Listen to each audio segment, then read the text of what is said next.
NDA के घटक दल लोजपा रामविलास के प्रदेश प्रवक्ता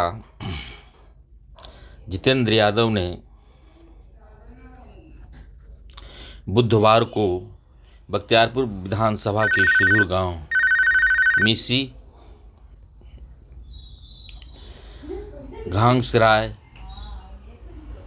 समेत कई बाढ़ प्रभावित गांवों का दौरा किया। उन्होंने ग्रामीणों से मिलकर ग्रामीणों को समस्या से रूबरू हुए और सरकार द्वारा उचित मुआवजा दिलाने का आश्वासन दिया। ये देखिए, ये सरैया गांव है जो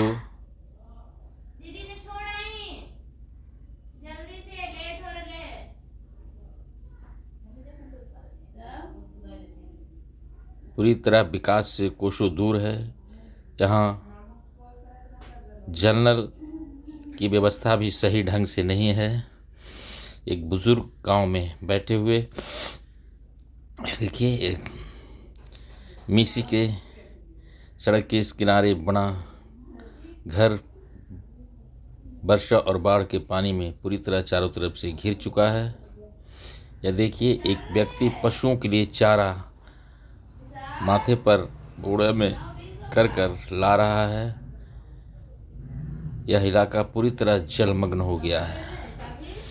पटना जिला के बख्तियारपुर विधानसभा का यह इलाका है जो पूरी तरह जलमग्न हो चुका है। गांव के समीप लगे धान के खेत में भी पानी घुस गई है, जिससे धान की फसल पूरी तरह डूब गई है। ये नज़ारा है मीसी गांव, जो बख्तियारपुर विधानसभा का बहुत बड़ा गांव है, पंचायत भी है, जहां अभी तक विकास कोसों दूर है।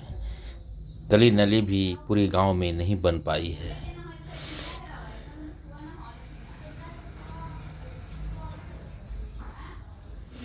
इसी गांव में एक युवक पशुओं के लिए चारा लाता हुआ, ये नज़ारा है सराय स्कूल का, प्राथमिक विद्यालय का, जहां 8 दिन से बच्चों का भोजन बंद है और पढ़ाई देखिए। जितेंद्र यादव सराय गांव में ग्रामीणों को सरकार की योजनाओं के बारे में बता रहे हैं और कह रहे हैं कि नीतीश कुमार आप लोगों के लिए को चिन्हित कीजिएगा। जो जमीन पट्टा पर है कि वो जमीन मालिक को पैसा नहीं जाए, वो 7,000 रुपया बाढ़ राहत में एकड़ पर देने का घोषणा किया है।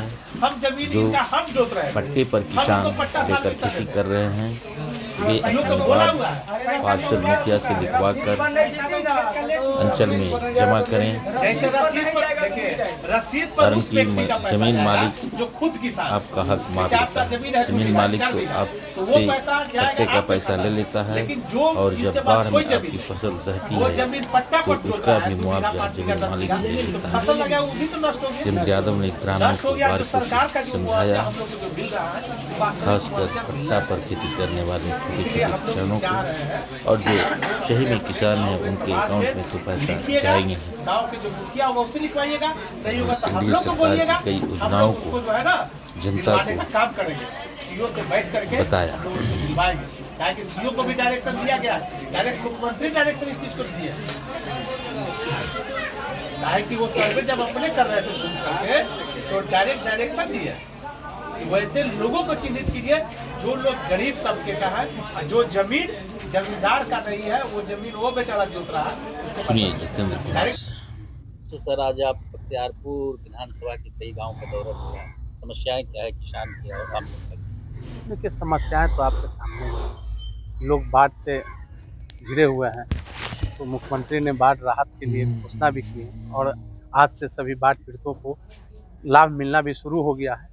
लेकिन हम लोग गांव-गांव में घूम कर यही लोग कहना चाहते हैं कि जिनका गांव में ज़मीन नहीं है, वो दूसरे का भी ज़मीन जो जोत रहे हैं, तो वैसे व्यक्ति को जिनका फसल नष्ट हुआ उनको पैसा मिलना चाहिए मुआवजा, और जिनका ज़मींदारी है वैसे लोगों के पास पैसा चला जाता है वो सब हम अपने जनता लोगों को हम यही बताना चाहते हैं कि आप लोग निश्चित रूप से लिख करके वीडियो और सीओ को दीजिएगा कि जिससे आपको लाभ मिले, इसलिए कि आपका नुकसान है। और अभी हम आए हुए हैं मिसी के पंचायत के पैक्स अध्यक्ष हैं मनोरंजन भैया, उन्हीं के भाई जी का देहांत हो गया था, उनसे मिलने के लिए हम आए हुए हैं और भैया से मिलने के लिए आ गए। उनका हार्ट अटैक हो गया था, तो इसी में हम इनके यहाँ आकर के भैया से मिले हैं।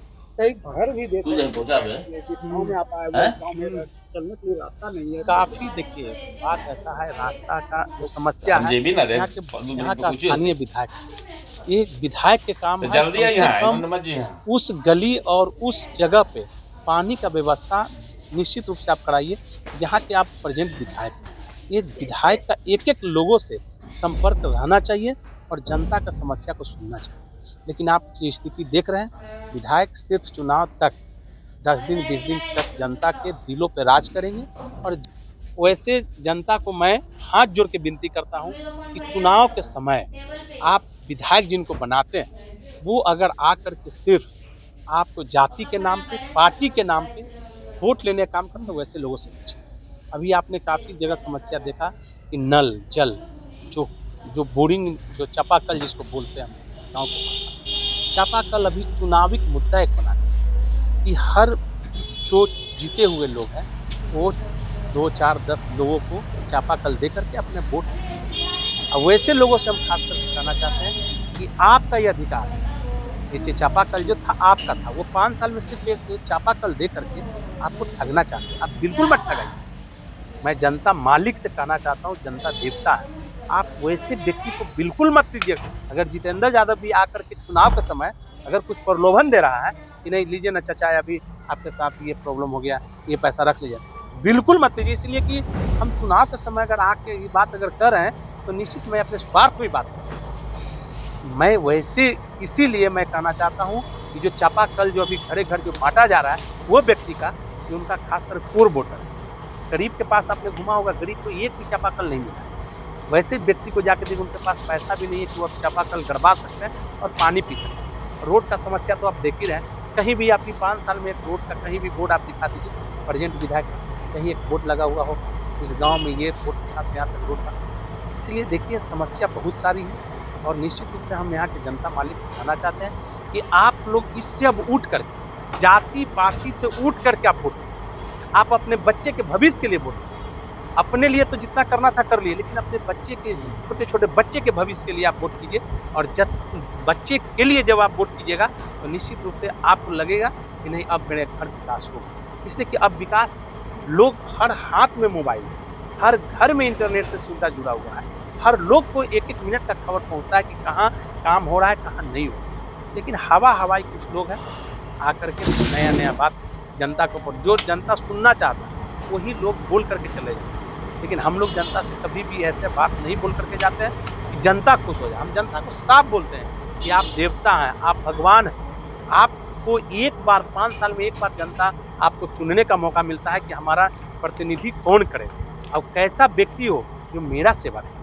लेकिन आप ही से वो सेवा लेता है, आप ही से वो काम करवाता है, आपका नहीं। वो शिक्षा के बारे में सोचे, कोई भी स्कूल आप जाकर देखिए, सही ढंग से स्कूल नहीं खुलता है। क्यों नहीं खुलता भाई? सरकार कितना फंड दे रहा है, सरकार कितना योजना दे रहा है शिक्षा पे, उसके बावजूद भी हर मास्टर से मंथली बांध दिया जाता है और मास्टर भी नहीं आता है। आराम से मंथली वहाँ विधायक के घर में पहुँच रहा है। अब स्कूल के बच्चे भी अपना घर पे हैं, एक बार भी स्कूल के मास्टर नहीं देखने आता है कि मेरा बच्चा यहाँ पर सही ढंग से आ रहा है। वैसे लोगों से भी मैं कहना चाहता हूँ कि निश्चित रूप से इस सब पर भी आप लोग ध्यान दीजिए, ताकि भविष्य, हमारा बच्चा, आपका भविष्य इसी सबसे तय करेगा। यही हम लोगों से कहते हैं।